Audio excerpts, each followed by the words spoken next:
सेवा आहे. मुलाचे वैभव हेच मातेचे वैभव. मुलाच्या सुखदुःखाशिवाय निराळे सुखदुःख तिला नसते. मुलाबरोबर दारिद्र्यातही स्वर्ग मानणारी आई अगदी अशीच माझी श्यामची आई.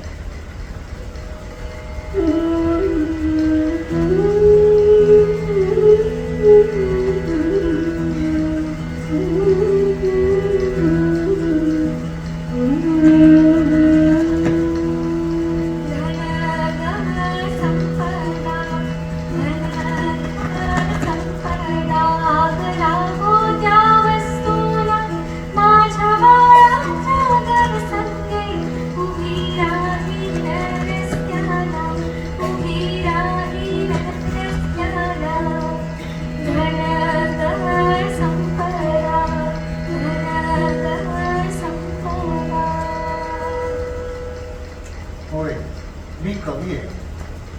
कवी मनाचा आहे. मी शिकण्यासाठी बाहेर पडलो ना, त्यावेळच्या प्रसंगावर एक कविता केली. मग म्हण म्हण, मलाही ऐकू दे.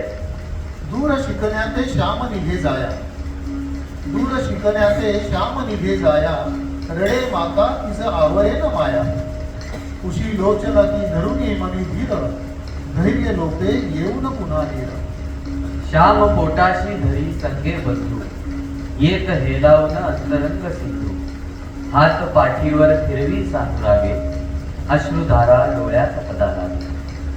माय बापांचा विरह तप नसावा, बहीण भावांचा विरह तो नसावा. परी विद्येचा भक्त बघे हो, त्यास कुठले ते माय बाप भाऊ. त्यास कुठले ते माय बाप भाऊ. गड्यानो, माझ्या जीवनात असे सहज प्रेम मला ठाई ठाई मिळाले. एकदा मी हिरव्या हिरव्या गवतावर बसलो होतो. माझ्या अंगावर मुंगळे चढत होते आणि त्यांना मी चढू देत होतो. मध्येच हलक्या हाताने दूरही करत होतो, परंतु उगीच मी त्यांना लपवीत होतो. त्या दिवशी तरी ते मला चावले नसते.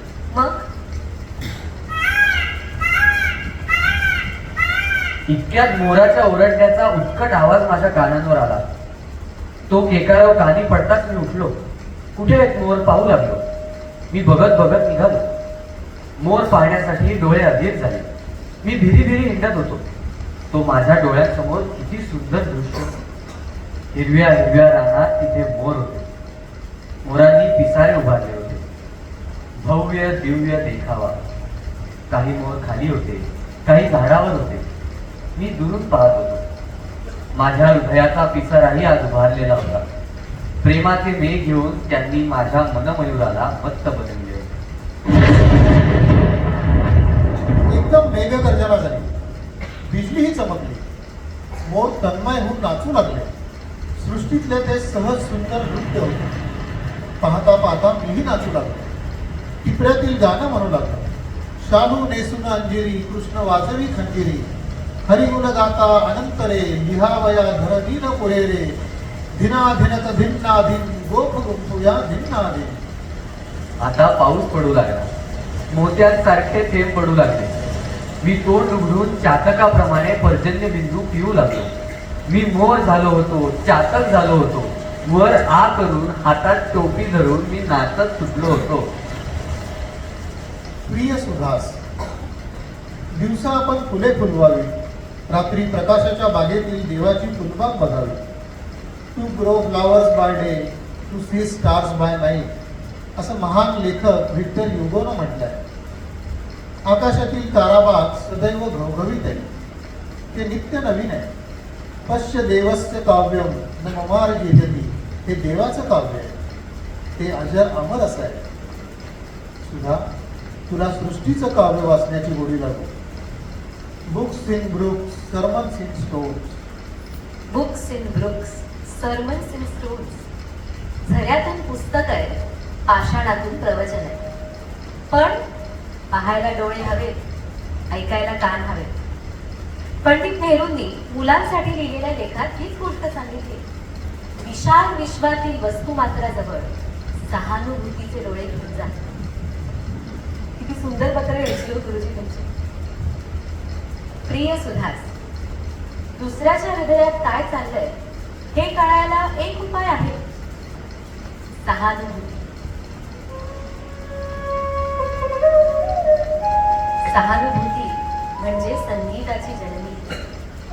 दुसऱ्याच्या हृदयातलं संगीत ऐकायला हवं असेल, तिथला सूर ऐकायची इच्छा असेल, दुसऱ्याच्या जीवन वेणूमधून आनंदमय गीत बाहेर पडावं असं जर तुम्हाला वाटत असेल तर सहानुभूती घेऊन जा. कुंजवनातली कृष्णाची मुरली शरद ऋतूतला प्रसन्न चंद्रमा पाहून पाजरली, संगीत स्रवू लागली. तुमच्या हृदयाकाशातला सहानुभूतीचा चंद्रमा दिसला म्हणजे दुसऱ्याच्या जीवनाची मुरली वाजू लागेल. परंतु ही सहानुभूती शारदीय चंद्राची हवी. शरद ऋतूत चंद्राला ढग वेढीत नाही, त्याप्रमाणे तुमच्या सहानुभूतीभोवती स्वार्थ, दंभ, आसक्ती यांचे ढग असता कामा नये. पवित्र सहानुभूती म्हणजे एक मंगल काव्य आहे. या सहानुभूतीत सारे सुख आहे, सारे आनंद आहे, दुःखावरचे सारे उपाय आहेत, रोगांवरचे उपचार आहेत. सहानुभूती म्हणजे वेदांत दर्शन, ब्रह्मदर्शन. सहानुभूती म्हणजे मोक्ष. कविता करण्याचा मला अगदी लहानपणापासून नाद होता. इंग्लंडमधील पोप कवी बापाचा मार खाता खाता बाबा पुढे मार झालो मी बेजार असं रडत रडत काव्यातच बोलला. लहानपणी मी माझ्या धाकट्या भावांना अमृताला साथ्या करून म्हणत असे. त्यावेळेस मी काव्य रचतोय, मी कवी झालोय हे मला ठाऊक नव्हतं. माझ्या नकळत मी कवी झालो. पण ही सारी कृत्रिम काव्य करण्यात मी माझी बुद्धी खर्च करत असते. काव्य हृदयातून सहज बाहेर येते. झऱ्यातून जसे बुडबुड पाणी येते. वसंत येतात, झाडाला पल्लव फुटतात. रात्र होतात, आकाशात तारे चमकू लागतात. आईला पाहतात मूल एकदम हसते. त्याप्रमाणे काव्यही हृदयातून बाहेर येते. पोटातील प्रसव वेदना इतक्या तीव्र होतात की बाळ जन्माला आल्याशिवाय मातेला चैन पडत नाही. त्याचप्रमाणे कलावानाला हृदयातील प्रबळ भावना शब्दात, दगडात किंवा रंगात ओतल्याशिवाय राहत नाही. तोपर्यंत त्याला चैन पडणार नाही. हळूहळू मी माझ्या भोवतालच्या वस्तू व व्यक्ती यांच्यावर काव्य करू लागलो. माझ्या वर्गातील सर्व मुलांवर मी कविता केल्या. सर्व मुले मला कवी म्हणून ओळखू लागली. शाळेतील माझ्या मित्रास मी काव्यावर पत्र लिहू लागलो. बॉय पोएट असे मित्र मला म्हणत असत. माझ्या काव्यशक्तीचे प्रयोग करण्यात मी कृतज्ञता मानित होतो. मित्रांनी केलेल्या स्तुतीने पुरवून जात होतो. एक प्रकारच्या गोड अशा मृगजळात मी पोहत होतो. मी पोहतोय. संस्कृत, मराठी, इंग्रजी वाचित होतो. परंतु माझ्याजवळ कोणतीही हस्तकला नव्हती. विद्यार्थ्यांच्या वस्तूंचे प्रदर्शन भरणार होते. माझा मित्र एकनाथ सुंदर होल्डर करून नेणार होता. कुणी सुंदर चित्र काढली होती, कुणी कागदी फुलं केली होती, कुणी मातीची चित्र बनवली होती, तर कुणी पत्र्याच्या लहान लहान मोटारी केल्या होत्या. परंतु मी काय करणार? मला वाईट वाटत होती. मला स्वतःची कीव आहे. श्याम, मध्ये काही दिवस तू आनंदी दिसत होतास. पुन्हा अलीकडे तुझा चेहरा का बरे काळ म्हटला? काही बोलत नाहीस काय? एकनाथ, तुम्ही सारी मुले प्रदर्शनासाठी काही ना काही करून येणार आहात. मी काय नाही. तुझे रंगीत होल्डर किती छान झालाय. गोविंदानं हस्ताक्षराचे नमुने तयार केले. त्याच्या अक्षराकडे पाहत राहायचे वाटते. मोत्यासारखे येते. मला माझी लाज वाटते. मी निरुपयोगी आहे. मला का करता येऊ नये? माझ्या बोटात कोणतेच कसब नाही, कोणतीच कला नाही. फुकट येत ही बोटं. श्याम, तू एक वस्तू तयार कर. मी सांगू? का? सांग.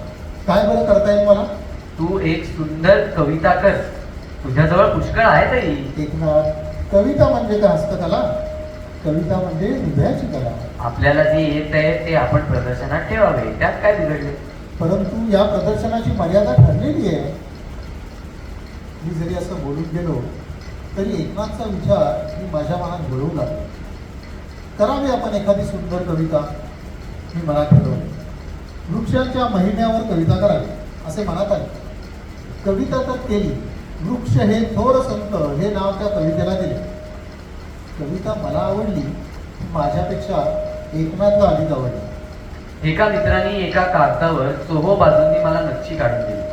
दुसऱ्या एका मित्राने ती कविता सुंदर हस्ताक्षरात त्या कागदावर लिहून दिली. हिरव्या मेहरतीमध्ये ती काळ्या शाईतील कविता फारच खुली दिसत होती. तो कवितेचा कागद हातात घेऊन मी कितीतरी वेळ बघत बसत असे. प्रदर्शन मंडळाकडे ती कविता नेऊन द्यायची होती. एका सुंदर वेषणात घालून ती कविता मी घेऊन गेलो. परंतु ती कविता तिथं देण्याचा धीर मला झाला नाही. मी तिथे घुटमळत उभा राहिलो. माझी कविता नाकारण्यात आली तर? हस्तकलेत कविता येत नाही एवढं तुला समजू नये का, असं कोणी मला म्हटलं तर?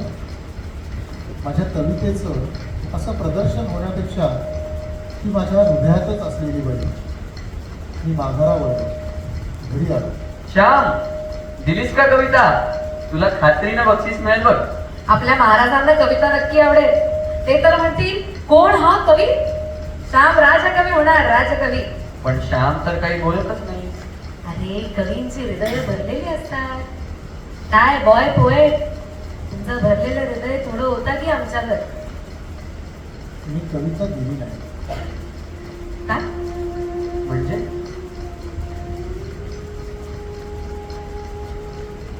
माझी कविता स्वीकारली नसती तर मला मेल्याहून मेले झाले असते. म्हणून मी ती न देताच परत आलो. अरे श्याम, मी तिथून निघून गेलो. दुसऱ्या दिवशी पहाटे मी उठलो. ती माझी सुंदर कविता घेऊन मी झऱ्यावर गेलो. ती माझी कविता मी झऱ्याच्या पाण्यावर सोडून गेली. अखंड गाणी गाणाऱ्या त्या प्रतिभावान निर्झराला माझी कविता हृदयाशी धरावी असं वाटलं असतं. मी झऱ्यावर परत येत होतो. वाटेत वामन भेटला. काय बॉय पोएट, आज इतक्या लवकर कसे काय? आमच्या आधी आटोपलेच वाटतेस ना. स्नान अजून व्हायचं आहे. मग इकडे कुठे गेला होतास? हा, बालडी आणायला विसरलाच वाटते, होय की नाही? मी आंघोळीला आलोच नव्हतो. मी पूजा करायला गेलो होतो. आंघोळीच्या आधी पारोशाला पूजा? आणि इकडे कोणता नवा दिवस शोधून काढला?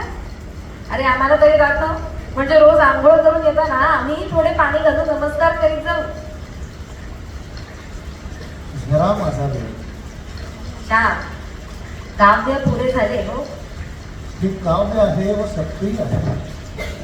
काव्य काही खोटे नसते. झऱ्यावर मोठा दुसरा कोणता देव आहे? आपणा सर्वांना रोज तो स्वच्छ करतो, आपली घाण तो दूर करतो, जगाला ओलावा देतो, कोणाला नाही म्हणत नाही, कोणावर रागवत नाही, रुसत नाही, सर्व जगाला जीवन देतो. पण आपल्या संगीत समाधीत पुन्हा कली, अहंकार नाही, दवंडी नाही. वामन, हा समदृष्टी संगीत सम्राट झरा म्हणजे माझा देव. त्या झऱ्याची मी पूजा करून आलो. बर, आणि कशाने पूजा केलीस? हृदय पुष्पाने. माझ्या कवितेचं फूल त्या निर्झर देवाला मी वाहिलं. डोळ्यातील अश्रूंचे अर्धे दिले. गंभीर, प्रेमळ, भावभक्तीची पूजा. अरे देवा, म्हणजे ती कविता का पाण्यात फेकलीस? अरे, झऱ्यापेक्षा खरा, थोर, सहृदय रसिक कोण आहे? ती कविता जगासमोर नेणं म्हणजेच फेकणं झालं असतं. त्या कवितेचा तो अपमान झाला असता. झऱ्याजवळ नेल्यानं त्या कवितेचं खरं सार्थक झालं. वेडा आहे श्याम तू.